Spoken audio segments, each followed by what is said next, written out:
आपली दहशत निर्माण करण्यासाठी एखाद्याला इतकं निर्घृणपणे मारायचं की त्याचा मार बघून त्या परिसरामध्ये आपली कायमची दहशत निर्माण झाली पाहिजे. अशा प्रकारचा फंडा जणू काही या मराठवाड्यामध्ये गेल्या काही वर्षांपूर्वी राबत आहे. आता संतोष देशमुख यांचं खून प्रकरण ताजं आहे आणि संतोष देशमुखांना अशा पद्धतीनं मारलं गेलं की त्याच्यानंतर त्या आरोपींची दहशत निर्माण व्हावी अशा प्रकारे त्यांचे व्हिडिओ काढणं आणि त्यांना वेळोवेळी वेगवेगळ्या पद्धतीने टॉर्चर करून मारलं. आता या प्रकरणामध्ये बीड जिल्ह्यातला एक आका चर्चेत असतानाच आता जालना जिल्ह्यामध्ये एका राजकीय पुढाऱ्यानं जो सध्याचा विद्यमान जिल्हा परिषद सदस्य असलेल्या एका व्यक्तीनं एका मेंढपाळ तरुणावरती असाच अमानुष अत्याचार केलाय. आणि तो अत्याचार कशासाठी? तर फक्त आपली त्या भागात दहशत राहिली पाहिजे याच्यासाठी. अत्याचाराची परिसीमा म्हणजे काय? तर यापूर्वी आपण फक्त ऐकलेलं होतं की कोणाला तरी सळेने चटके दिलेले आहेत, परंतु या जिल्हा परिषद सदस्य आणि त्याच्या भावानं अक्षरशः या तरुणाला लालबुंद सळेने चटके देऊन त्याच्या अंगाची चाळण केल्याची दुर्दैवी घटना समोर आली. जालना जिल्ह्यातील नेमकं हे प्रकरण काय आहे, याच्यामध्ये पीडित कोण आहे आणि या सर्व प्रकरणामध्ये आता पोलिसांनी नेमकी काय भूमिका घेतली आहे हेच आपण या सविस्तर व्हिडिओच्या माध्यमातून पाहणार आहोत. नमस्कार, मी आहे मच्छिंद्र टिगरे आणि तुम्ही पाहताय क्राईम फॅक्ट्स. जालना जिल्ह्यातील भोकरदन तालुक्यातील अनवा हे गाव. अनवा गावामध्ये कैलास बोरोडे नावाचा एक मेंढपाळ तरुण राहतो. आता त्याच्या शेतातून नवनाथ दौड या जिल्हा परिषद सदस्याला शेतीचे पाईपलाईन न्यायची होती, मात्र मेंढपाळ तरुणाने या गोष्टीला विरोध केला. याचा राग नवनाथ दौड आणि त्याचा भाऊ सोनू दौड याला आलेला होता, कारण नवनाथ दौड हा त्या परिसरातला जिल्हा परिषद सदस्य आहे. आता जिल्हा परिषद सदस्य असताना त्या भागामध्ये आपली दहशत राहिली पाहिजे असा नेहमीच त्याचा मानस असतो. नवनाथ दौड याचे अनेक वेगवेगळ्या पद्धतीचे उद्योग आहेत, वेगवेगळ्या शिक्षण संस्था, वेगवेगळ्या सहकारी संस्था ह्या त्यानं उभा केलेल्या आहेत. त्याच्यामुळं त्या परिसरामध्ये आधीच नवनाथ दौड याचा चांगला वट आहे.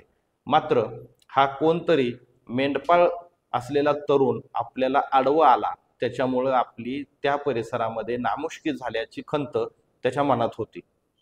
महाशिवरात्रीच्या दिवशी हा कैलास बोर्डे नावाचा जो तरुण आहे, हा महाशिवरात्रीला त्या परिसरातल्या महादेवाच्या मंदिरात दर्शनाला गेलेला होता. त्याच ठिकाणी नवनाथ दौड याचा भाऊ सोनू दौड आणि त्याचे काही साथीदार या ठिकाणी दर्शनासाठी आलेले होते.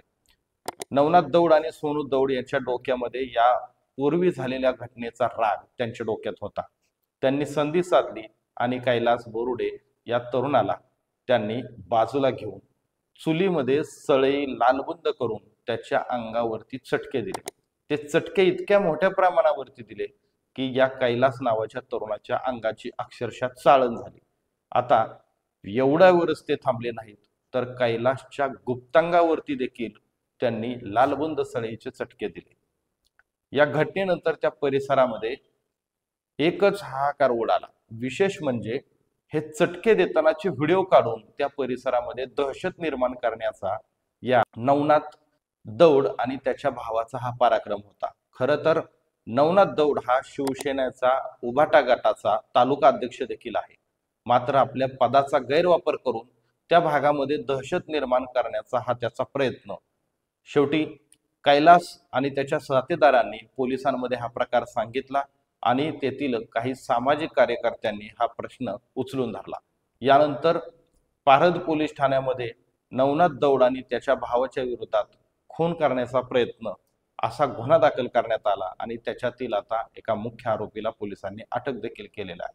मात्र सध्याच्या परिस्थितीमध्ये मराठवाडा हा आधीच भीतीच्या सावटाखाली असताना आता नवनाथ दौड आणि सोनू दौड यांनी केलेला हा उद्योग नव्याने दहशत निर्माण करताना दिसून येतो आहे. एकंदरीतच ह्या प्रकरणाने संपूर्ण जालना जिल्ह्यामध्ये एकच चर्चा आणि एकच खळबळ उडालेली आहे. असं असताना मात्र आता या मेंढपाळ तरुणाच्या पाठीमागं महाराष्ट्रातून मोठा पाठिंबा उभा राहताना दिसतोय.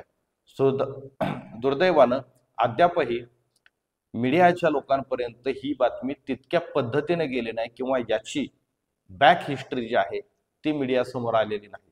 संतोष देशमुखांच्या बाबतीत सुद्धा असंच घडलं होतं की काय, दुर्दैवाने संतोष देशमुख हे जिवंत राहिले नाहीत आणि इकडं मात्र कैलास जिवंत राहिला, त्याच्यामुळे त्याने झालेला अन्यायाचा पाडा पोलिसांच्या समोर वाचला. आता या प्रकरणामध्ये पोलिसांनी एकाला अटक केली असून याच्यातला मुख्य आरोपी नवनाथ दौड जो जिल्हा परिषद सदस्य आहे तो सध्या फरार आहे. पोलीस त्याला कधी अटक करणार आणि आता त्याच्यावरती काय कारवाई होणार याच्याबाबत आता संपूर्ण महाराष्ट्रातून सोशल मीडियामध्ये वेगवेगळ्या प्रतिक्रिया उमटताना दिसत आहेत. एकूणच या प्रकरणाबद्दल तुम्हाला देखील काय वाटतं हे जरूर तुम्ही कमेंट करून कळवा. आणि सगळ्यात महत्त्वाचं, तुम्ही ह्या चॅनलवरती नवीन असाल तर हे चॅनल सबस्क्राईब करा आणि अशाच प्रकारच्या नवीन नवीन व्हिडिओ आणि प्रत्येक क्राईमच्या मागची खरी फॅक्ट जाणून घेण्यासाठी हे चॅनल सबस्क्राईब करा. धन्यवाद.